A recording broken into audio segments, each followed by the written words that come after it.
Hey guys, this is Vadim with MaxTech, and in this video, we're comparing Apple's brand new 2019 10.2-inch iPad right here to Apple's iPad mini 5, also 2019. So let's go ahead and get this plastic wrap off of this thing.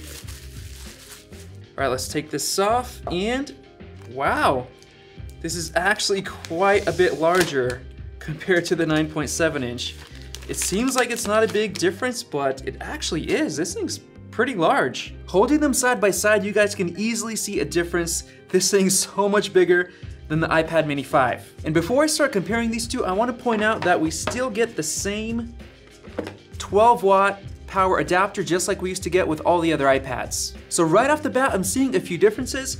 First of all, it looks like the iPad mini 5 has thinner bezels on the sides right here. You can definitely say that you get bigger bezels on the 10.2-inch iPad. And what's interesting is that this iPad right here is the exact same size as the iPad Air for 2019. So it actually fits the same smart keyboard. As you guys can see right here, it's got the smart connector, just like the iPad Air. The only downside is that the keyboard is actually around $150, so it's definitely expensive to get on this budget iPad. So everything looks very familiar on the front. We've got the same bezels all the way around. We got the Touch ID right there. Let's flip them over, and on the back, they basically look the same as well. One thing I do want to point out before setting it up is that the iPad mini 5 actually has much better contrast. As you can see with the displays off, it looks really dark and black compared to the iPad, which looks a little bit gray, and it's also more reflective. Like, you can see the camera at the top. All right, so let's get it set up.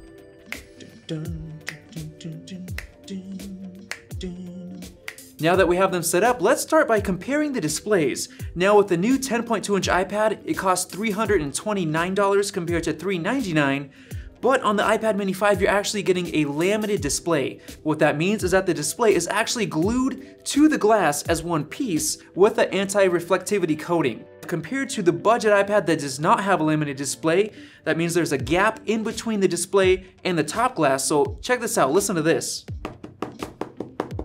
Kind of sounds hollow. Compared to this is very solid, and you guys can see that gap right here on the budget iPad. It's definitely noticeable. And you're also gonna notice this while using the Apple Pencil. You actually see a gap between the Apple Pencil tip and where it's showing up on the display. Now, I don't know if you guys can see this or not, but the iPad mini 5 has P3 wide color gamut, and the budget iPad does not. So you should be able to see an outline of an image on the iPad mini right here, but you can't see anything on the budget iPad because it doesn't support those colors. And now let's test display brightness. As you guys can see right here, the iPad mini 5 looks a little bit brighter. The iPad mini 5 has True Tone. As you guys can see right there, there's a little True Tone button. And the budget iPad does not have True Tone. So what happens when you turn off True Tone? It looks like the display actually gets even brighter on the iPad mini 5. So you're gonna have a much better experience on the iPad mini 5 for the display quality. And now let's compare the speakers with a song on YouTube. Let's start with the budget iPad first.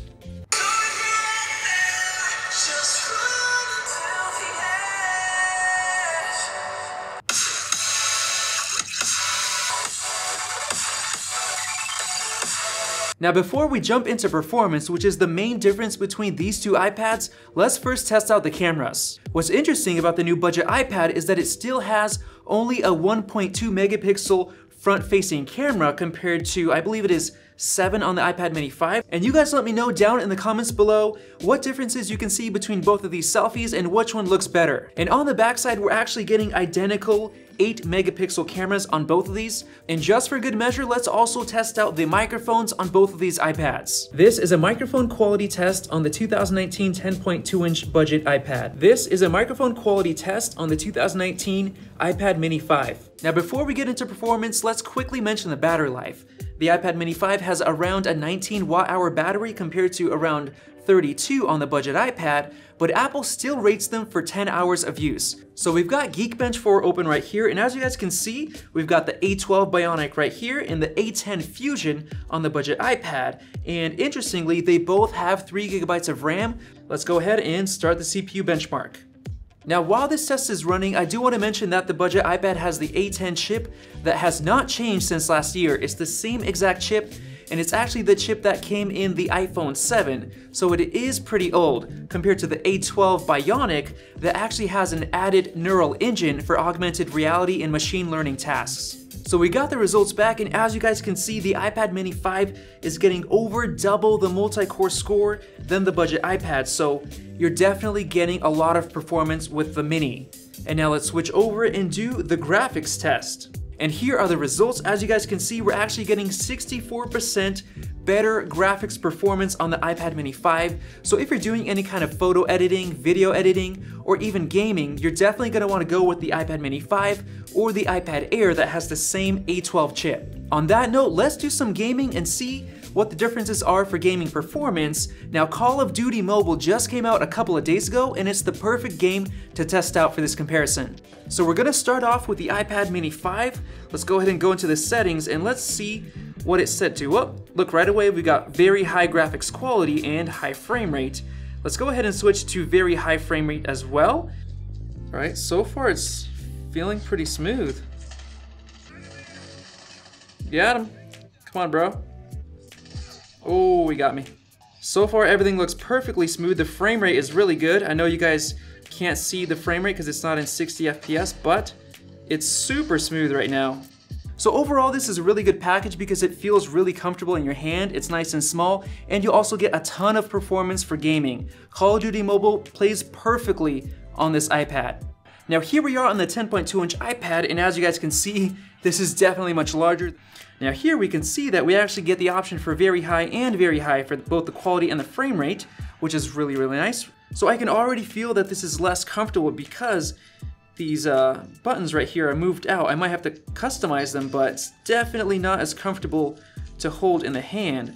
But one thing I'm noticing is that you can easily see a lot more. So if you're looking for enemies further away, it's a lot easier to see. There are a lot of drop frames. I don't know why it defaulted to very high, but it's definitely not a smooth experience like the iPad mini 5. It's definitely playable, but I don't think at these settings. Definitely noticing some drop frames. Ooh. So there you go, as you guys just saw, you definitely don't get the best performance on the 10.2-inch iPad because I did notice quite a few drop frames, whereas I didn't notice anything wrong on the iPad mini 5. It was perfect at the very high settings for both quality and frame rate. So if you're gonna be doing gaming, especially on Call of Duty Mobile, you definitely want to get the iPad mini 5 instead of the 10.2-inch iPad. And now let's answer the final question. Which iPad is the best budget tablet? Well, to be honest, the iPad mini 5 definitely has the edge in the performance, but it does have a smaller display. You can actually upgrade to the iPad Air instead, which is a little bit more expensive. I think it's $100 more expensive for the Air.